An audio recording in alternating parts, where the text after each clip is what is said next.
Welcome everybody to tonight's SHLA session.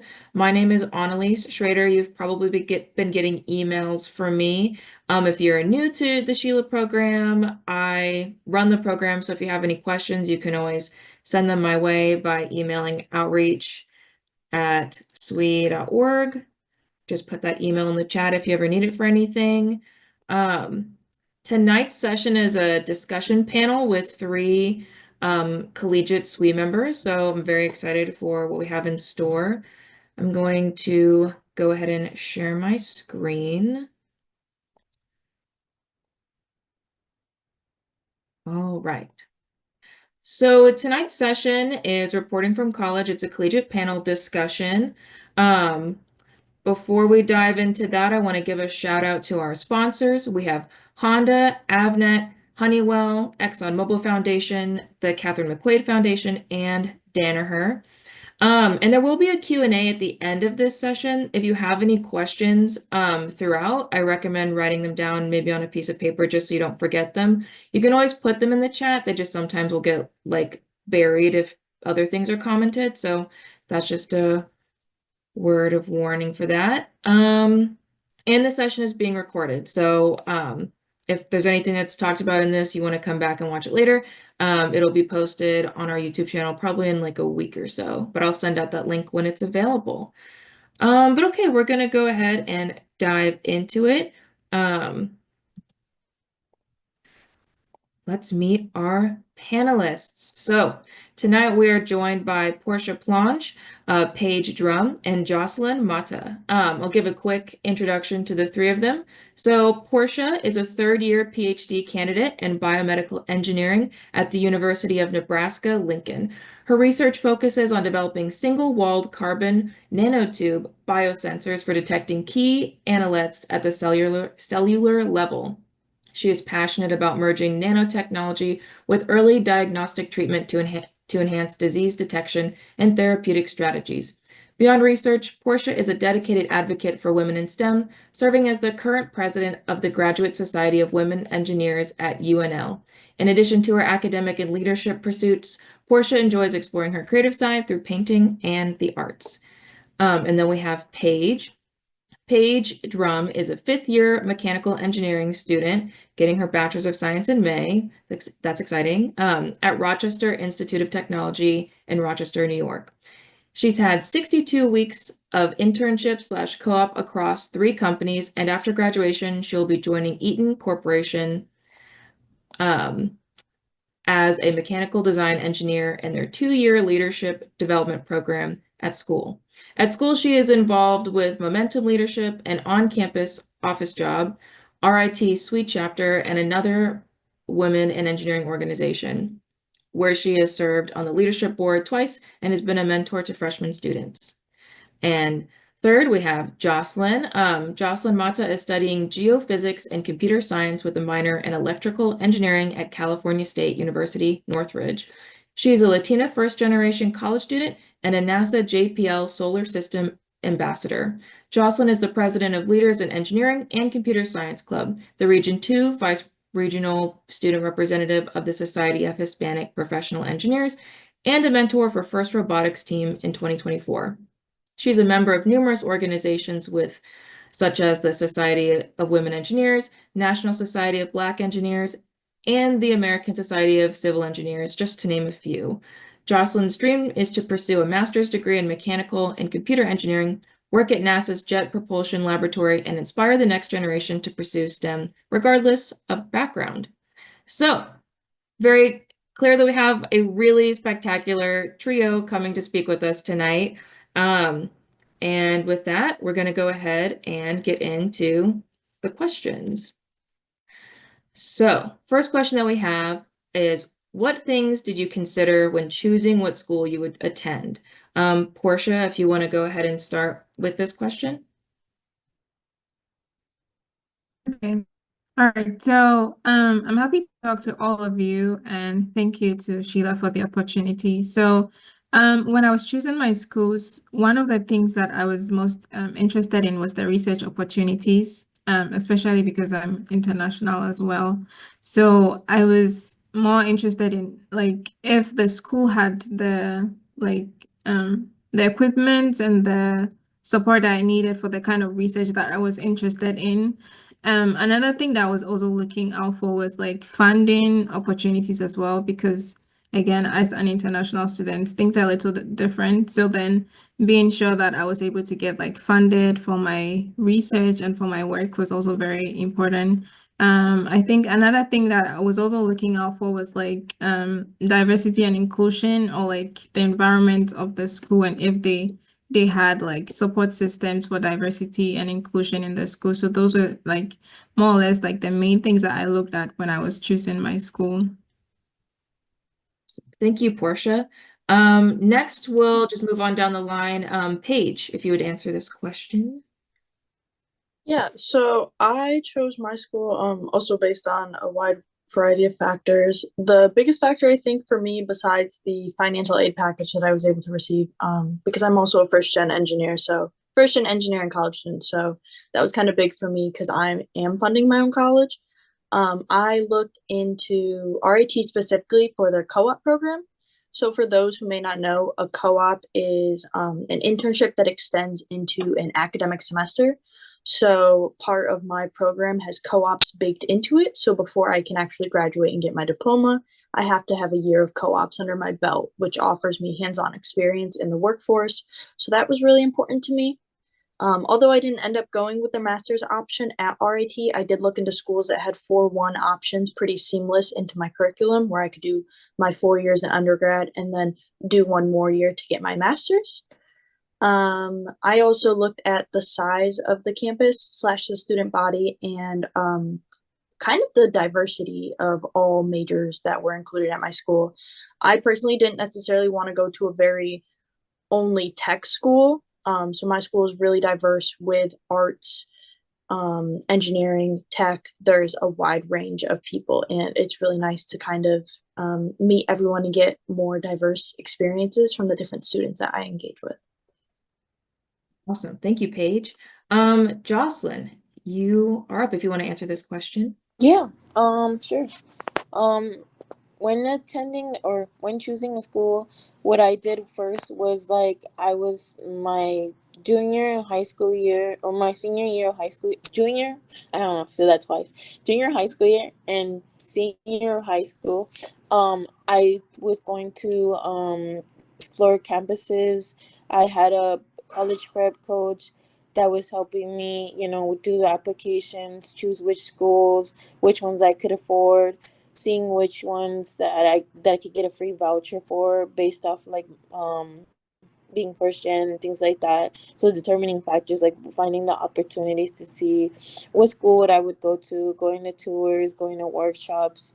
I guess my question. Oh, the other thing was that I really questioned a lot more was the disability services because I have a learning disorder, so I have dyslexia. So that was kind of like a main priority, learning to see where offices within the school like could best serve me and my student as a student, like my needs as a student. And another thing was the financial aid, so determining factors based on those two things. And then also if it was close to home, which it was, which is like 45 minutes from home, which is a commute.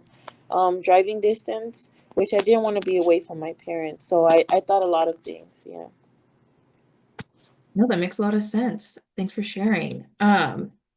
Next question we have is, have you changed your major while in school? And if so, did you have any fears about changing your degree? Paige, we'll start with you this time. I personally did not change my major while at school. I did change what we called was a focus. So and I had an aerospace focus kind of coming into RIT. And you can choose to have a focus or you cannot choose to have a focus. So I actually, after my co-op experiences, I learned I wasn't necessarily only interested in aerospace. So I kind of went more general. But I've been pretty happy with my major. That's great. Jocelyn, what about you? Have you changed Oh, your it's major? interesting. I guess you could say I kind of did, but I was what they call it, or a fancy way of saying undecided or undeclared major. I went into Northwich as an undecided student, but it took me like 2 years to figure out like what I wanted to do with my life, I guess you could say. And so um I don't know if that's considered like change of major, but I decided to pursue STEM because of the math classes that I was taking at the time. I didn't come with the math level readiness. So I was told like once I get to the math level GE, I had to choose, a track path of like a non-STEM major or a STEM major. So I chose the STEM major route because I was like, okay, if I already took this X amount of math classes, it wouldn't hurt to take, 6 more. So that's where I kind of determined my major. Yeah, no, I think that's really interesting because, and I feel like we don't hear from many people who entered college undecided. So I think that's a really great perspective to bring. Yeah. Um, Oh, go ahead. Sorry. oh, no, you're good. Did you have something you wanted to add? Yeah, another sentence.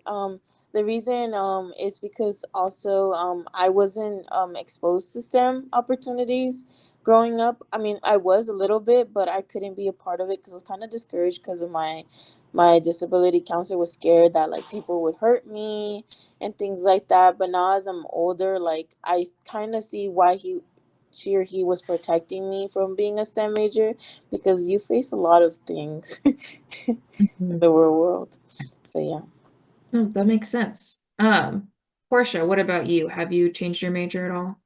Yeah, so I haven't really changed my major. I've always been in biomedical engineering, but then I've actually like pivoted a little bit from what I initially started with. So I was more interested in like tissue engineering, and then but then now I'm working in a totally different field, which is like biosensors. So it definitely was. I mean, initially when I was moving to come start my degree, my PhD, and the research. I didn't really know so much about it, but then I think for me, the main thing to look at is if you're passionate about a specific field. So the broad thing for me was I was interested in making an impact in the healthcare sector. So I tried not to limit myself so much to, okay, I strictly have to be in maybe tissue engineering and stick with that part. But I was like more open to anything. So provided I am helping or contributing to the healthcare and I'm doing the research that I love. So I think that was what helped me to like overcome the fear of I'm not so sure about this. So just making sure that it aligned with my long-term career goal, like my long-term plan. And so I think that was what helped me overcome the fear. But yeah, I think that's it for me. No, that also makes a lot of sense of just staying focused on, ultimately what you want to do down the line. Um, Yeah. so the next question is, what tips do you have for maintaining work-life balance while in school? Um, Jocelyn, if you want to start with this one. This is interesting. I got kicked out for a bit and now I'm back. Okay. I don't know if you noticed. I was like, I don't know if you noticed, but I'm still here. Okay, Um, good. what tips do I use? Mostly, I don't know, maybe people may think I'm old school, but I still use, when you go to Target, they have like a to-do list, like I don't know, like those sticky notes. I'm trying to remember what it's called, but like it's like a note. There you go, it's a notepad, and I still like write things by hand, and I also use a big calendar where I write stuff down, like to remember like important dates. And then I also have my Google Calendar linked up with my iPhone so it could send me reminders throughout the day, like, hey, I have this class, or I have this going on, or I have to be here.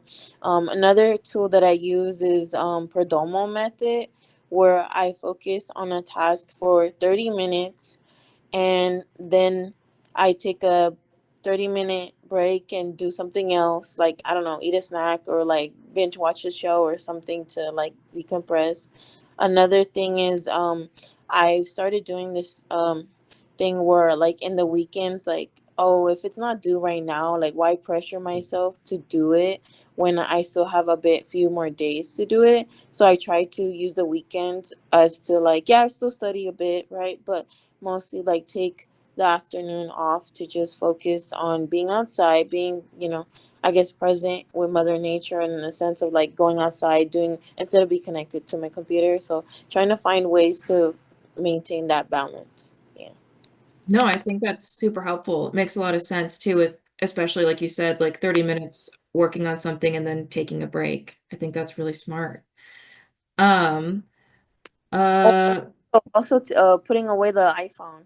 oh yes. I put it Oh, away. I lock it in a. I know this sounds cheesy, but I lock it in my drawer, my closed drawer cabin, and I'm like, it's gonna stay there until like 6, and then until we come back from like studying, I'll pick it up. Yeah. no, I think I have to do that too sometimes, honestly. Uh, Portia, what about you? What tips do you have for maintaining work-life balance? Yeah, I think it's pretty much similar to what Justin said. So I also do like the typical having a list for the day. So for me, I usually have like a list for the whole week, and then I break it down into what I'm planning to do for each day. So then in the morning, I list out whatever I have to do. But then there's this thing that I also try to do, like at the end of the day, trying to evaluate if I'm able to get everything checked off the list. Because sometimes life just happens and then you end up having to do something entirely different. So then we're taught to try to evaluate what you've done. So if you end up not doing what is on your list for the day, you make a separate list of what you actually did. Because sometimes it's not that you didn't do anything the whole day, because then you check and you're like, oh my God, I didn't do any of the things I said I was going to do. But it could be that something impromptu came in and then you had to divert and then do that instead. So that took time. Or maybe what you were doing or what you thought would take maybe just 30 minutes ends up taking like an hour or more than that. So like trying to also evaluate at the end of your day that, okay, what did I actually do and why didn't I get stuff done? That could also help, because sometimes you can end up being too hard on yourself that, oh my God, I didn't get this done, I didn't get that done. So that also helps me. I would also say that having like people to check in with, like accountability partners, also helps. So maybe for me in my lab, so sometimes we have like writing time. So we would be accountable to each other and be like, okay, we're blocking this time and then you're going to write. And so at the end of the day, I'm supposed to see what did you write at the end of the day. So that way it pushes you to do what you're supposed to do. So having accountability partners also really helps, someone that could hold you for whatever you're doing.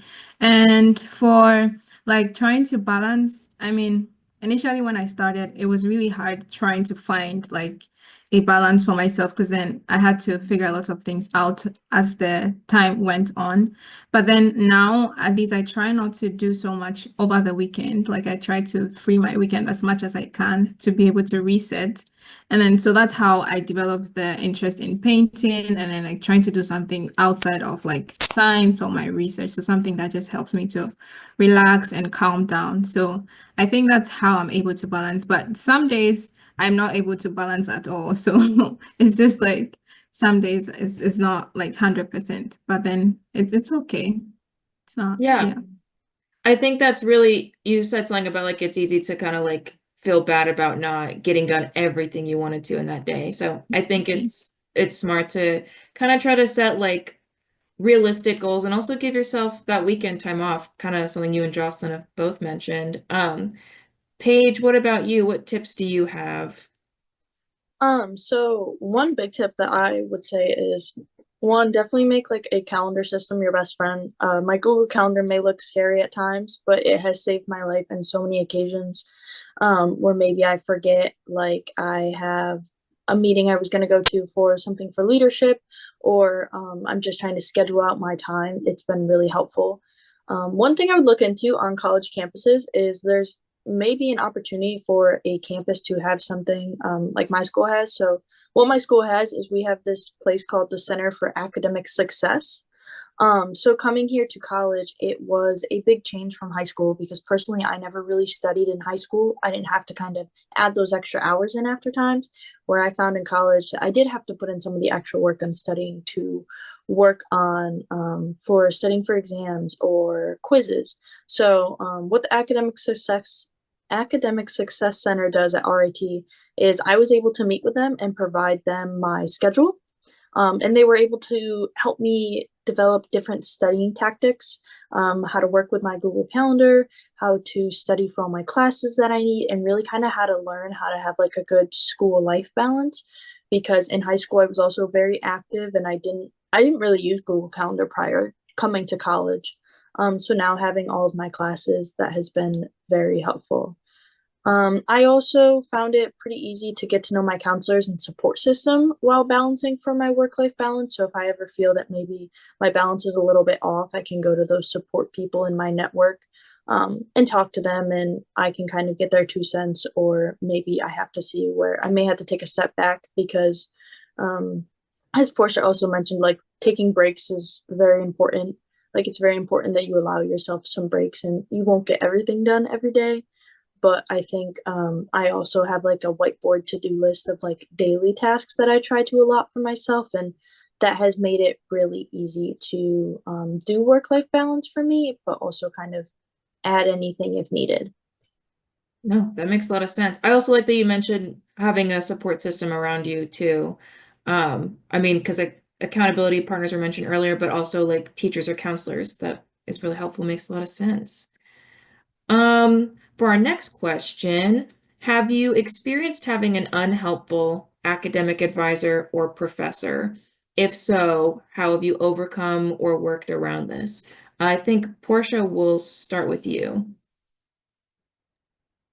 Yeah, so I unfortunately for me, I haven't had any like bad academic advices or professors so far. But then I think from the little that I know from my interactions with some people like that, usually they say that try to like document the process as much as you can. So let's say maybe instead of just talking to the person, try to do emails to document so that you have like proof that this is what the person said, or this is so that just something to show that this is happening. And I believe sometimes so they also recommend like talking to like let's say counselors in school campuses. I know they have stuff like that too, also where you could go vent and tell them about what is going on. So if you could have that on record as well, then they're able to track back and like connect those two thoughts that this really happened. I also think, well, generally, if you're experiencing a professor who isn't helpful, you could also reach out to like maybe other professors in the department, depending on how the relationship is in the department. If you think it's a supportive environment, you could reach out to like maybe the dean or other people who are available to you, resources that you could use, and then communicate your concerns to them. And then maybe sometimes the professors may not necessarily know that they are being mean to you, or this is how you're taking like how they are reacting or something like that. So communicating to like the people around you, the resources around you, and trying to also document like some conversations you have, just so that you're able to report back to as proof or as evidence that this is what happened, and so this is why you feel unsupported by the person. That makes a lot of sense. That's really good advice, Portia. Paige, what about you? Do you have any advice or have you experienced this? Um, Kind of. I guess my experience would be a little bit different. So it's not that they haven't been unhelpful, but I've almost had a few too many advisors in my role. And it's kind of like, different advisors have left for different roles within the college, maternity leave, and there's been a few things. So I really haven't been able to have an advisor that has stuck with me throughout my 5-year course.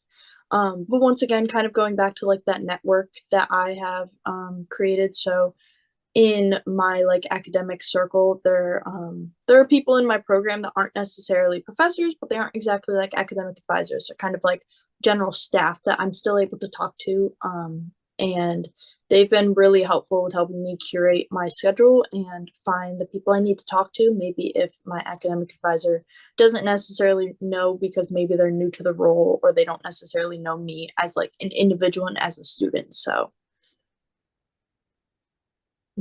That makes sense. I think, yeah, that's also good, like you said, having a network, especially because I do think that can happen where sometimes you either end up having an academic advisor that you can kind of utilize consistently throughout your college experience, and then kind of what you've mentioned is like it's a lot of change, and so kind of having to outsource within your program of people who can kind of provide guidance. Jocelyn, what about you? Have you experienced Oh, an yeah, I unhelpful have professor? several times. Oh, The way I say it too. I, just like just like what adding on to what she was saying, I never had an advisor that stuck with me throughout my academic years.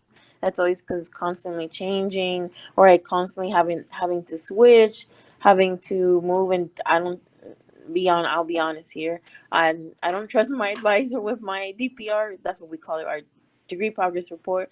And like there's only like a few people I trust, and I say, like, I go into the academic office for my department. I say, I don't want to speak with you.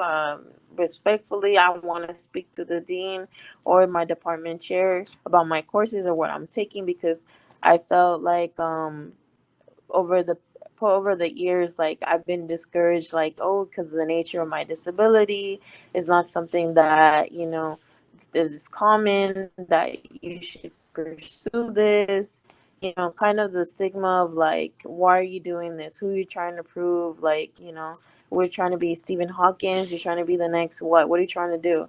And so it's kind of discouraging moments of like, oh, you probably went into STEM to find yourself a husband here. And I'm like, that's not even the case why I came here, you know, things like that. Like, more a stereotype, I guess you could say. Or why should you retake this course? You failed it 3 times. Like, what makes you think by going to the community college, you'll pass it this time? Funny story, I took Calculus 1 8 times, and on my 8th attempt, I passed it. So I went through 4 schools just to get by that course. And my advisor from Northridge was like, don't do it. And I was like, but I really have a huge interest. It's just a math course that's bringing me down, not my whole, my research. It's not my, the fact my leadership skills. I guess what I'm trying to say is that, like, it's just one class that's bringing my whole, like, from stopping me from getting somewhere. But he made it seem like it was the end of the world. Looking back, I just made me realize, like, it's not that we cannot do it. We have the mindset to do it. It's the fact that learning, this is something that I had to learn so hard, is that after being in therapy for a while, well, I've been, but after learning, like, processing what had happened with my advisor and all this stuff, I realized that I was never the problem. It was just the way how the environment was toxic, and I who learned to go to who I am celebrated with. Like, I guess trying to find like your people, like, who to talk to about certain things. Like, if the environment's toxic, like, cut them off like immediately, but report them to diversity inclusion. You know Advocate for yourself, talk to the department chair, advocate to the dean, talk to a professor that you're close with or something, or your research professor, or whoever that may be that person for you. Talk to them about like what you're going through. Like, it's something real. And not only that, but I also dealt with it with the professor too. Long story short, I guess, same thing with my learning disability. She felt that it was a problem for her to give me accommodations, that like, oh, I never dealt with a student like you. Like, why are you pursuing a STEM major? And it was sad because she was a female and I looked up to her so much. But when she started, like, pushing me, I guess, being a bully, I guess you could say, in a sense, like, I'm not going to do the extra mile for you. Like, why do you want me to do that?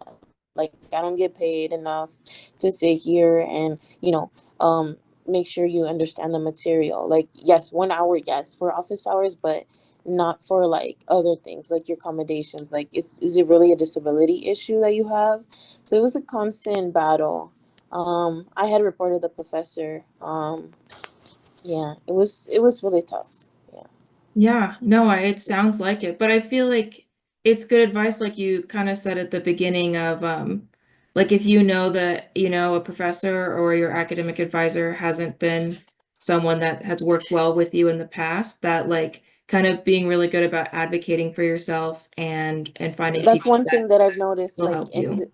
yeah, one thing I notice a lot is like advocating for yourself, ask questions, don't lie yourself, because I feel like the more you let people step on you, the more like you won't, I guess, or how people say, like, you, not that you won't go far, it's like you won't get your answers, Mm-hmm. to the questions. Mhm. Yeah.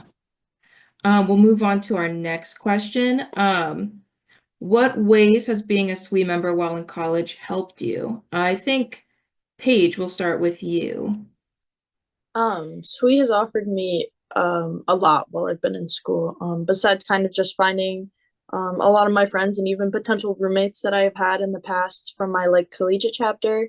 It has given me leadership involvement where I can grow my leadership skills in both just my collegiate chapter and also kind of like talking at experiences like this and kind of going just outside of what my collegiate section has. It has the network with the mentor mentee.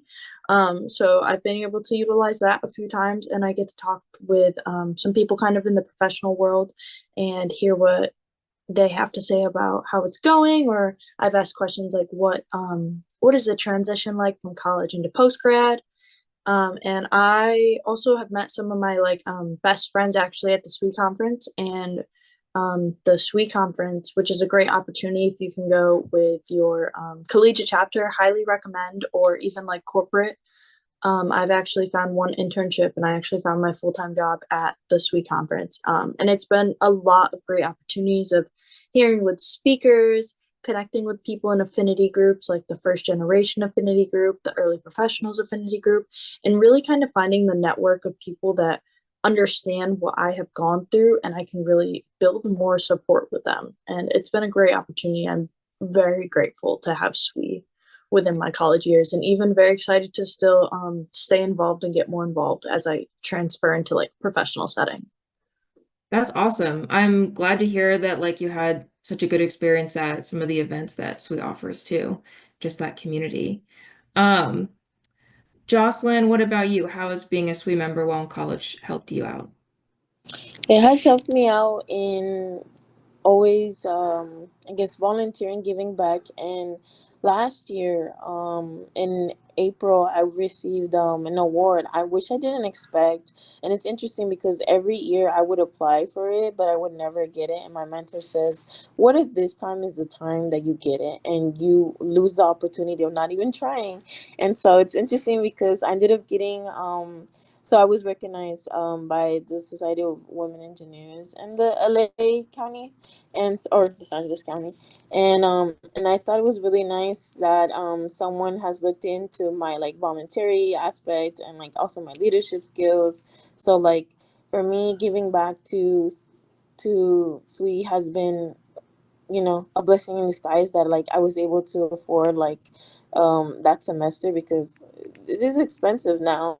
I mean, living in LA, I guess you could say. So it's kind of one of those things where it has helped me make friends, find new people. Like recently, a couple weeks ago, I met the infinity group of people with disabilities and or SWE disabilities, and then I was also invited to give a talk at the SWE community colleges chapters because I've noticed like because I might as my time in the summer when I was repeating that course, I've learned that like there's also community college female engineers too, like how do they survive. And so like learning to get invited to like first gen fraternity groups, like being connected with SWE has like even at the professional level, like even though I'm not there yet, but I volunteered my time with the youth, and then also going to their tours if there's an extra seat, of course.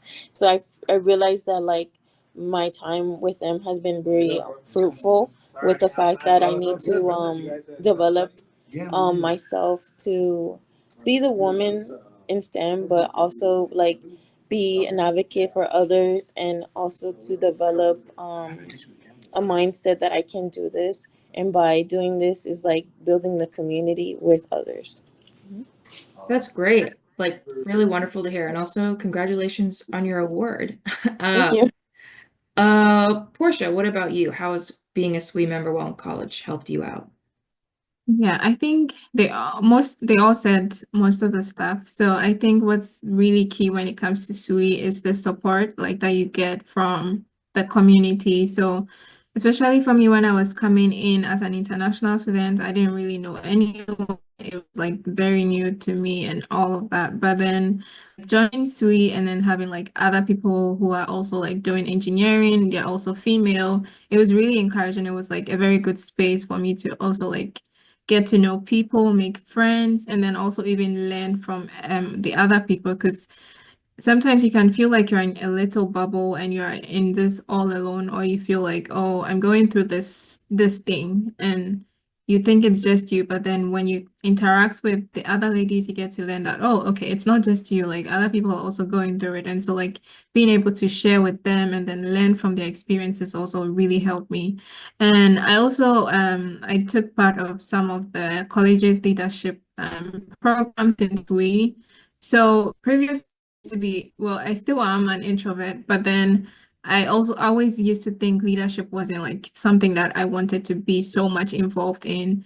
But then like after joining that program, it was like a very good experience. And then it actually like encouraged me or pushed me to stand in for like leadership positions and also try to lead and put myself out there. So I think SWE is a good platform. Like it helps you, like it enriches your potential. It helps you to nurture whatever it is that you have inside of you that maybe you might be feeling very shy or feeling like, oh, I'm not sure I have something to contribute or stuff like that. So it's like a very good place to be. And I've really benefited a lot from even the going for the conferences and then networking with people, trying to get like find mentors who could help you like in your career.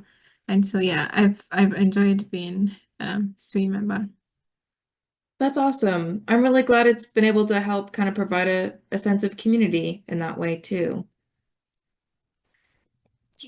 Okay, I guess we're moving on to the Q&A. I'm going to stop sharing my screen. Okay, so we have one question already in the chat. If anybody has any questions now, you can either raise your hand or put them in the chat and I'll read them off. But Isabella asked a question for Portia. Did you feel that by being an international applicant, it made it harder? Did you feel that being an international applicant made you harder to get accepted into research programs and colleges? Okay, yeah, so I would say it depends. But then definitely you'd have to put in a very strong application because first of all, you're not like in the country, so that makes it a little bit tricky or a little bit difficult for them to even get to interact with you in person. Like, because mostly I know I've seen some students come to campus to like talk to the lecturers and stuff like that even before they apply. So since you don't have that option, it's more or less like the only way they get to know you is through your essays that you're writing. So you really have to like put in the effort of letting them be able to know who you are even through the essays. And I would say like also having like more like volunteering stuff on your CV to show that you're able to do things extra like outside of like the regular curricula. So it's not impossible. I mean, I'm here, so definitely it's not impossible, but you just have to put in the effort. That's what I'd say. Thank you, Portia. Isabella has a question for Jocelyn. How did you find the courage to stand up for yourself in regards to your disability and accommodations? Yeah, well, it was really hard. I mean, now I could talk about it because before I would still cry as I'm talking about it, but I guess that's how I guess you could say I'm healed in a sense.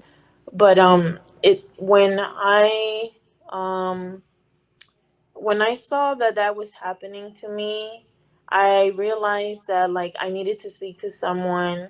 My friends didn't believe me because they're like, "Oh, that's weird. Like, how is it possible that your own professor is doing that to you?" And I'm like, "It's serious. It's a real thing. Like, it could happen. Microaggression's a real thing." And like, I guess maybe people think because things are better now than they were before in the 1960s in these like STEM courses, like yeah, there's a lot of women. Yes, there's a lot of, going into these fields, but like what are the odds that they all make it, you know? And I've been like researching. I was like during the time when I was going through that and I was researching, seeing like, am I the only one going through this?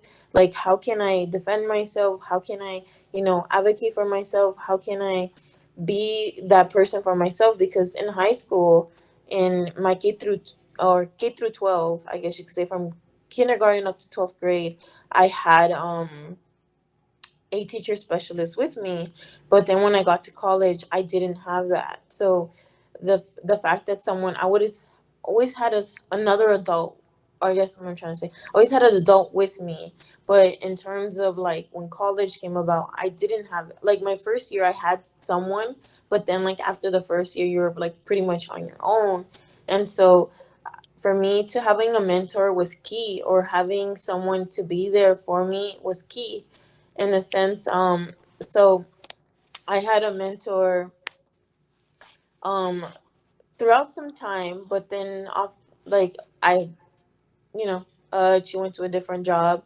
But and so for me to realize that, like, okay, I'm on my own now, I had to, go to the office, the disability center, bring my paperwork from high school, and like register myself to, I brought my transcripts, I brought my IEP forms, or in other words, the 504 plan, either one.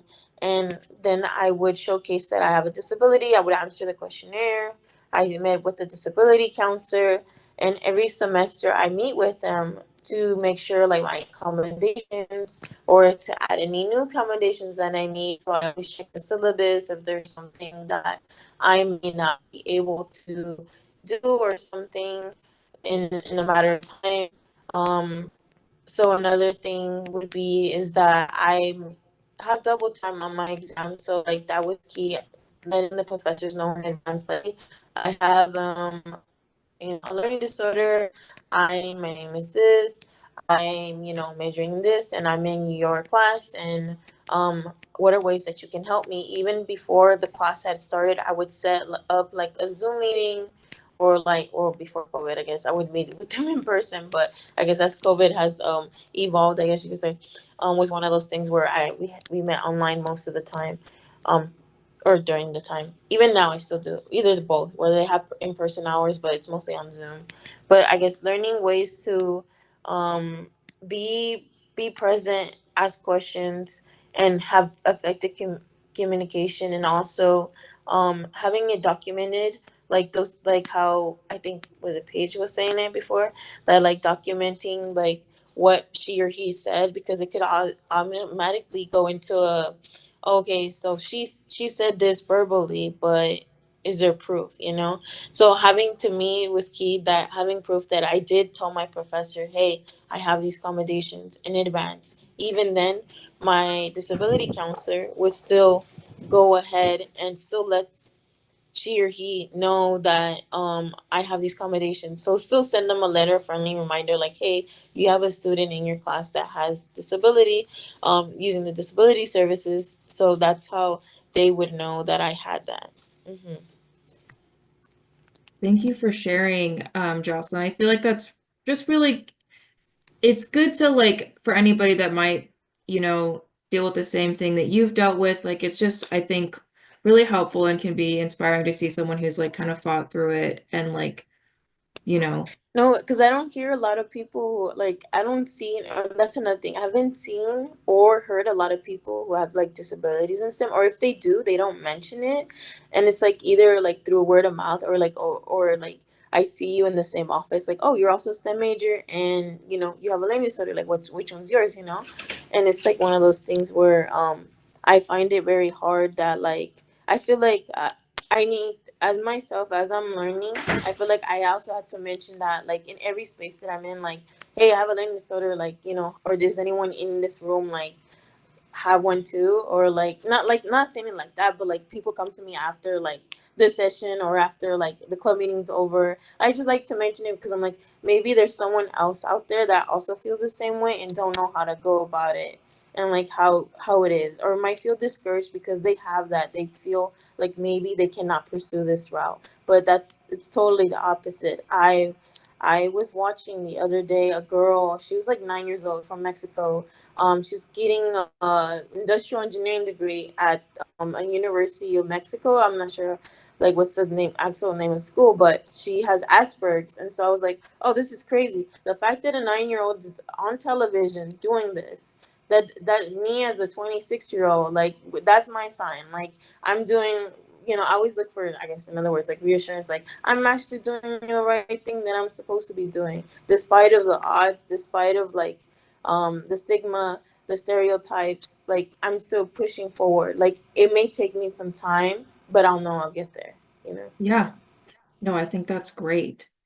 Um, we have a couple other questions in here. Maddie Fisher asked one for Paige.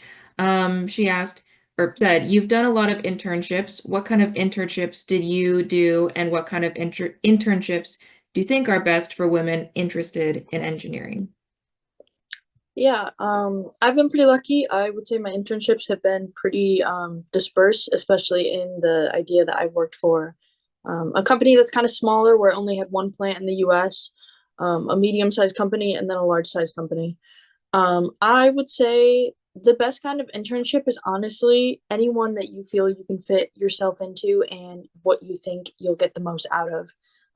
At my first plant, where I have been the only one, it is the only plant in the US. I have been the only girl and intern out of like 3 students, and there weren't many girls on site, or women identifying people on site. But I did find that it was really easy to connect with them and to kind of get a sense of mentorship from them. And then going into my second and third internship, the number of women have grown with the company size. But also, I have seen that even my past company now has worked to hire more women in the engineering field, especially like interns from my college. So I would definitely say advocate for yourself with where you would like to go. It's really open to anywhere. It's kind of up to you where you'd like to go. Apply yourself to so many different opportunities. You never know what's out there. My first internship had me do a little bit of aerospace work and defense work, which I found personally just wasn't the kind of work I wanted to do. So my second internship, I looked for more design work instead of manufacturing, and kind of being able to look at both sides of the internships. I was able to kind of find what I really liked. And then that led into my third choice and ultimately the title that I got for my full-time job. But I would say any internship is good for a female engineer, and it may be a little scary at first to be the only woman in your like maybe in your direct group that you're working with, but it's really kind of setting those stepping stones up for more women to start joining the field, because I've been very grateful where a lot of my past 2 bosses have actually asked how to hire kind of out of my SWE group or another engineering group that I've had, because they found some really strong applicants and they want to start kind of breaking the ratio of like how many women to men there are.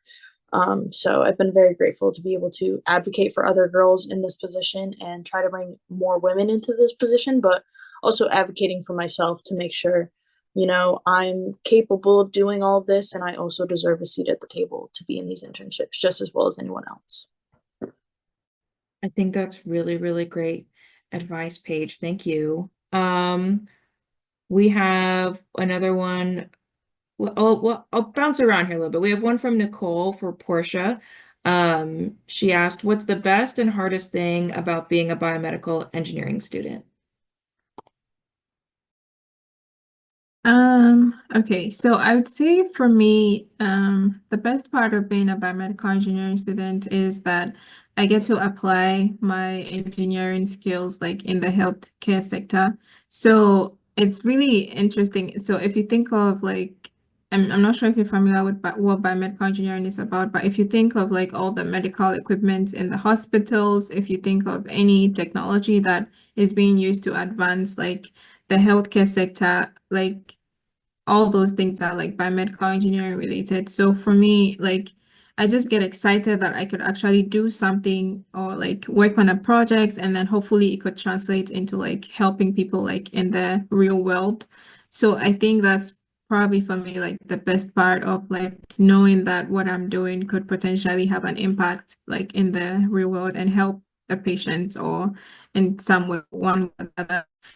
The part, I would say maybe um maybe like so with biomedical engineering or engineering in general, I would say you have to do a lot of teamwork, like you have to do a lot of team effort. So if you're not like very good at like working with people in teams, like it can be a little bit difficult because then you may not necessarily be able to execute all your actions by yourself. You'd still need to like have that like the input from other people, and you have to listen in and see, okay, what fits, what doesn't fit. So I feel like it depends on the individual, but if you're someone who is more like you like doing things by yourself, so that part can sometimes be hard, not like totally like hard, but like you just have to learn how to like listen in and pick up on what people are saying and try to put it into come up with a project or a product.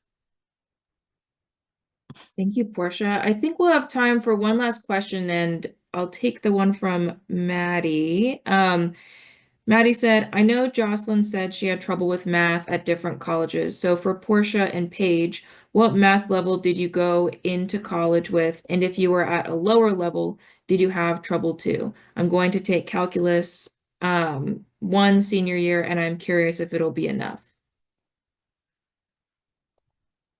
So Portia, since you just talked, Paige, if you want to go first. So I also took calculus my senior year. I took Calc AB. I did not score as highly as I wanted to anticipate. So I did end up having to take Calc 1 coming into college, but at my school specifically, they do kind of try to preach that you really don't need to have any direct sciences or direct math, like certain math courses, in order to be prepared. I was still able to take the courses as a lot of my friends, and I really didn't struggle too much in any of my classes with my math, luckily, even though some of the maths have been pretty hard. Not some of the best teachers that I've had in the past. But I was really able to kind of work myself through, and having the calc did definitely help me get my foot in the door and especially start to understand calculus better. But I would say I was able to make it through fairly well with really decent, good grades for all my calc classes, or just math classes for engineering majors. Thank you. Perfect. Portia, if you want to answer that question next.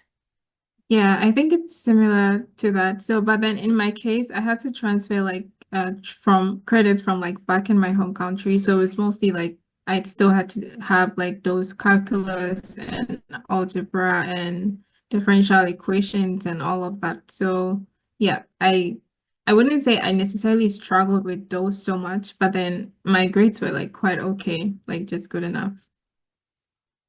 Thank you. Awesome. Well, I think we're pretty close to time, so we might go ahead and wrap it here so we don't go over. But thank you so much to everybody that joined us for tonight's session. Another thank you to Portia, Paige, and Jocelyn for speaking with us tonight. Everything is such good information. It was very insightful. And I just appreciate you guys giving your time to us this evening. And thanks to all the SHLA participants for joining us tonight. Like I said before, this session is being recorded. I will send out the link when it is available. And I'll just give a quick shout out again to our sponsors. We have Honda, ExxonMobil, Honeywell, Avnet, the Catherine McQuaid Foundation, and Danaher. If you have any questions, feel free to send them to outreach@swe.org. But that is it for tonight's session. You guys are all free to go. Have a really great rest of your evening.